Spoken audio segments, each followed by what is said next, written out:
chosen ones, empaths, remember, even if you've been discarded in the most brutal way, right? Or you had to leave them because it got too much, evil either, right? It's not over. You're on the shelf. They're going to wait to come and pick you back up. They're going to wait to come and try and get back into your life. The narcissist will always hoover. They're always going to hoover, because you've got to understand that whoever gets in their lives, right? Whoever gets in their lives, they want there forever. They'll always feel like they've got a hold over you. They're very insecure. They've got low self-esteem. They've got codependency issues because they need people to be sufficient in life. They can't cope without it. So even if you're out of their life now, believe you me, they'll hold on to certain belongings of yours, make a shrine of it. Some of them perform dark arts, black magic and stuff. They'll keep things that are sacred of yours.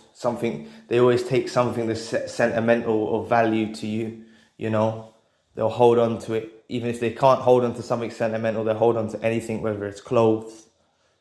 They'll use this as a way to try and get back into your life. They'll use this to try and get back into your life. Now, what I want to bring to your attention about the Hoover is, right?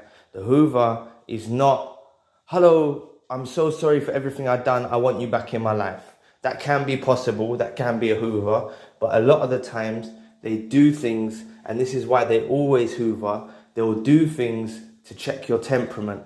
You might not have heard from them in a while because they're planning on what they want to do to you.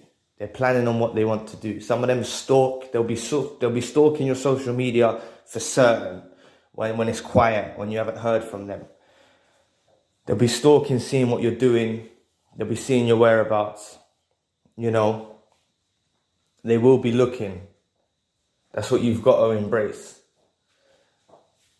But they will come with a Hoover, like maybe they'll even try and talk to you like nothing's happening. Like nothing toxic happened between you two. And the reason why they'll do that is because they want you to respond and say, didn't you remember what happened? How can you just talk to... They're checking your temperament. Please press the like and the subscribe button. Help your brother out. It'll take 2 seconds of your time. Thank you. But say, even if you see what I mean, it's a catch-22, because if they come and speak to you and you respond normally, they'll think, he's just being normal with me now. But if you respond and say, why are you chatting to me or whatever, and you be toxic, either way is supply for them, and they'll decipher your temperament based on that. And they'll think, okay, he's still a bit angry. I'll be quiet. I'll ghost him for a bit longer. I'll let him stew a bit. Then next time I try and attempt to Hoover, his guard will be down. The Hoover is a significant step in the journey to recovery, because when it happens, it gives you the chance to slam the door on them.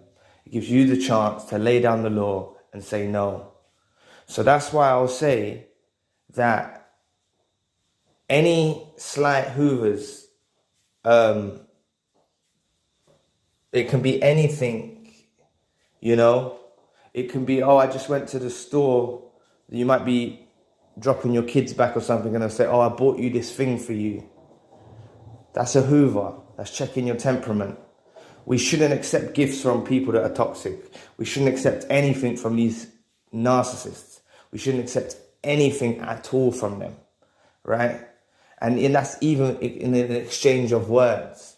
If we have to talk to them, keep it about the children. Other than that, if they talk to you about any particular matter, look out for it. Anything other than the children is a Hoover. It's checking what you're about. It's checking your temperament.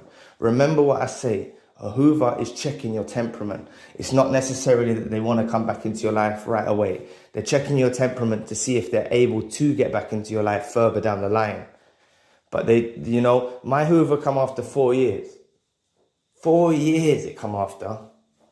4 years. And they messaged me and said, hi, how you doing? And they called me my friend's street name, which only they knew I was friends with him. It's the only person that's gonna use that, because they knew of this friend when I first met them. I was like, oh, you know him? And they was like, yeah, I know him. And they called me his name, his street name, in the message, because they're not allowed to talk to me. They're not allowed to, right? We're not allowed to talk. So they hoovered me from a fake profile. And I've had numerous fake profiles do this to me, right? So it took 4 years for them to actually do it though, you know? So that's, and probably because initially I was feeding them supply post breakup. You know, I tried to reach out to them through emails. I was doing all sorts of stuff to try and repair the relationship. And that's why I'll say, if you're in a situation now, don't be the repairman. Don't be the repair lady. Don't be repairing this stuff. Don't be repairing the relationship. Don't be the savior, you know. Don't be that. Cut away. Go ghost. Go silent. The best thing you can do is do no contact, or grey rock method. That's why if you do the grey rock method, you've got to perfect it. Remember, yeah, it's something you're trying to master. It's not in your nature to be cold. It's not in your nature to show discomfort when someone speaks some words. It's in your nature to be normal. So that's why I'll say your grey rock method only can get better. Your no contact only can be stronger. You know, it can only get better through the time. So perfect your grey rock method. Look at it like a craft. Look at it like an art form that you're trying to perfect. That you want to get to the best of the best of the best that you can do this. To make them feel so uncomfortable around your presence. That's how you want them to feel. You got to realize they got into our lives because they got comfortable with us. We got comfortable with them. They got into our lives. We invited them into our family homes. They met our parents, for example. We've done all of this stuff. We made them too comfortable. We have to make them uncomfortable. Make them as uncomfortable as possible. And I believe if you make them as uncomfortable as possible through the grey rock method, you'll release some energy within them that makes them want to try and pursue you. You'll make them want you back. And I'm not saying that I'm not telling you to do this to get them back.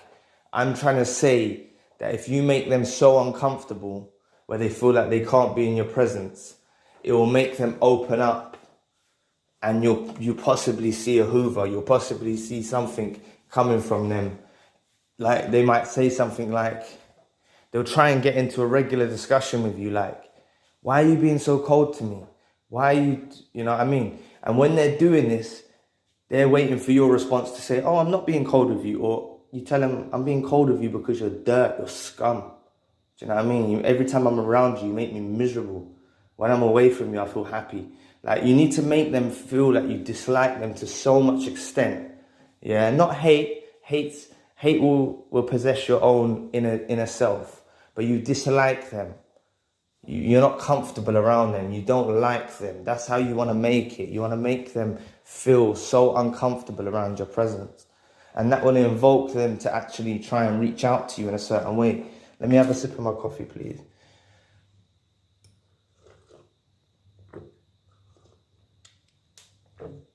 But this is how you want to make it. You want to make them feel this uncomfortable. Okay? So just look for the Hoovers, because the Hoovers, as I said at the beginning of the video, they're not always going to be... That's why a lot of you have missed your Hoover already.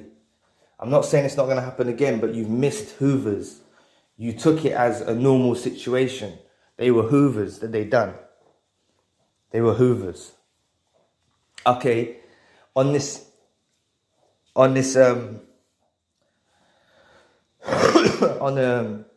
one of these dating apps, soon after the breakup, I was on it, and then you can press like on the photo or whatever, and it will say meet me. It used to come up meet me, and one of these profiles come up shortly after, before the police got involved between us. And it was a picture of them with their breasts with our engagement ring. And I ignored it. But that was a Hoover. That was checking my temperament, you know. And I went to the police with this information about them, and I exposed them in the courts about what they were doing with these naked photos, and they were sending me things, and I exposed them, you know. But because I'd sent emails, that's what kind of made me mess up a bit, because I'd written stuff in the emails, but it wasn't threatening behavior. Thank God it wasn't threatening behavior. Police officers must have scoured those emails for any threat, because I would have been put in jail if there was any threat. But there wasn't. And it wasn't a love letter, but it was just me speaking and expressing my heart. And I will say that I gained a lot of closure from doing that, because I put a lot of information in those emails, right? In the email, I put a lot of information in the email, I should say, plural, not plural, singular. And it brought me a lot of closure, because I remember at the end how I drew it close to it. As I said, if you're not reciprocating this or whatever, then obviously I know we're going to go our separate ways. But what it is it all started because I found them out about a lie. But they escalate so much. And that's what you've got to understand in what they do. A lot of these ways that they go in, they're blaming you for it, because you caught them out about a lie. You caught them out about something. That's why they turn so toxic and so sour, and they escalate. So always be wary of that. Think about what it started from. Think about what it started from. Let me write that down for 1 second, because it's a very good point. Sorry. Yeah, just remember what it started from, because by remembering what it started from, you understand that what it evolved into is not exactly what it was about in the first place. So just look out for your Hoovers, and look back in retrospect at the Hoovers that have been done to you. Look back in retrospect at the Hoovers that have been done to you previously, because they've already been done. I guarantee it, I assure you. They always want to check your temperament. They always want to see what you're thinking. Do you know these narcissists, they want to know how you think. They want to know what's in your head. You know, by them not knowing your thought process, it makes them uncomfortable, and it makes them want to know your thoughts. They are so weird that they want to know what you're thinking 24 hours a day. They would love it. I told you already. They will install spyware in your phones. They'll come outside your workplace or around your vicinity and stalk your environment, stalk where you live, stalk your area. They're so sick and twisted. So what I will say is, if you haven't heard from them in a while, be wary of when you're walking places and stuff like that. Especially you females out there, because some of these narcissist guys, they're the more overt ones. They're going to come and stalk around your premises. Like for me, if a female come and stalked around me, you know what I mean? I'll throw something at her head. But for you, I don't want you to be endangered by going out in places. Just make sure people know where you're going and stuff like that. If this is still, you know, make sure, because that's going to be their Hoover. They're going to come out and pop out somewhere, and that's going to be their Hoover trying to get you back. So just be very wary. Or they're going to be plotting to see if you've got someone else in your life. They're going to be scanning your house to see if you've got someone else in your life. That's what they do. And that's a Hoover as well. They're checking your temperament. They're checking what you're doing. That's them showing that they're interested in you. And it's plain up stalking, really. But that's what they're weird. They do these sorts of things. So just be very wary. Just a bit of advice out there for you if you're going around places. I'm not trying to scare you or anything like that, but I don't want these narcissists to win. I just want you to be a step ahead of yourself. Step ahead of them, sorry, I should say. But just look out for the Hoovers. Look back in retrospect at your life, at the life of them, after the discard, after you left them or whatever. And you'll notice that they've done numerous Hoover attempts. So, you know.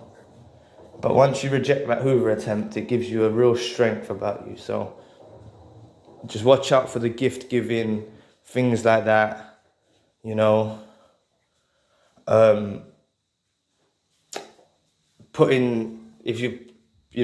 Giving you stuff to give to your child that's really for you. Stuff like this, because that happened to a subscriber, you know. The narcissist bought them something from their child, but the child's not exactly old enough to be able to go and pick out these items that they did. That was a plain Hoover attempt. And obviously he didn't realize at the time, but now looking back, he sees it's a Hoover. That was a big major Hoover. So Just watch out for these Hoovers.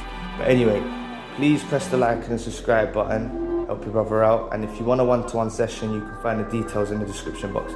Anyway, I'll be back with another video soon. Peace.